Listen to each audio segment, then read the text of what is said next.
Good morning, everybody. Welcome back to Cilinix Crypto. Hope you're all doing great, and welcome to this new video this morning on Bitcoin.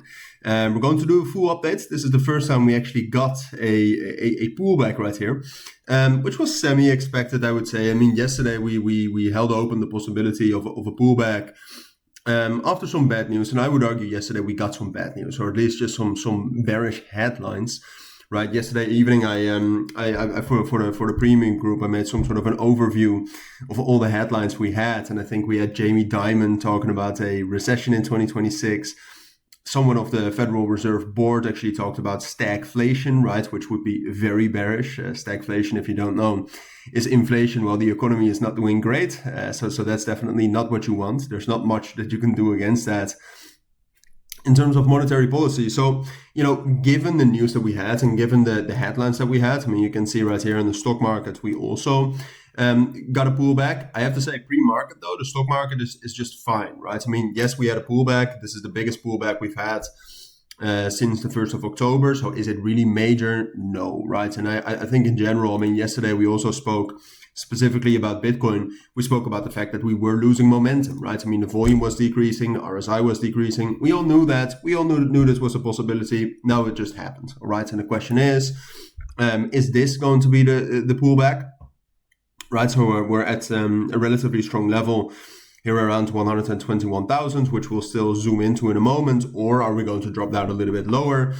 And then I would argue the main level to look at is this level right here at 118,000, where a little bit lower at 116,000, we have a lot of great support as well. But the fact, and that actually, I mean, if you take a look at the chart, you'd say, well, it's 116,000. That's the next major fair value gap. And you got the 200 EMA there, you have the 30-day rolling VWAP there, you have the 90-day rolling VWAP there.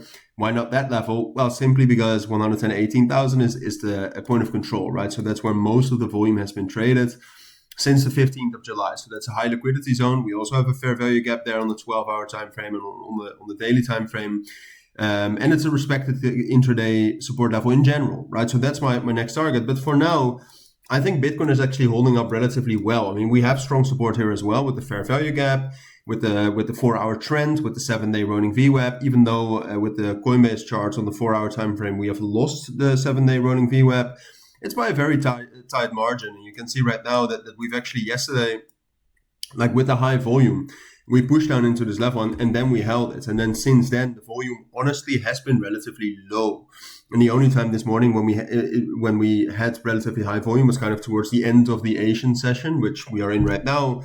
And it's also, we're still holding that level right here at 121,000. And we still have support with this weak low right here at 120.6 thousand. And we still have some fair value gaps and a naked point of control at 120,000.3. So it's like this support level is still holding fine at this point of time. And I would argue if you take a look at the fundamentals right now, so you see that the stock markets, equities are recovering fine. The volatility index, I did not look at today. Let me quickly see. Volatility index has opened lower, is pushing down right now, which is good. It's what you want to see. We want to see less unrest.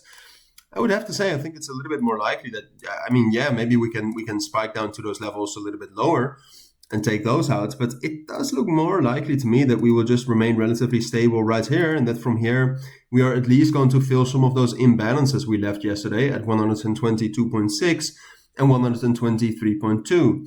And then from there, we'll see if we get a strong rejection there. Then after that, we can still drop down into 118,000. But I would say holding this level and gaining some stability and gaining some recovery is more likely for now. But those are my thoughts. That's what I think you have to know in terms of all the information today.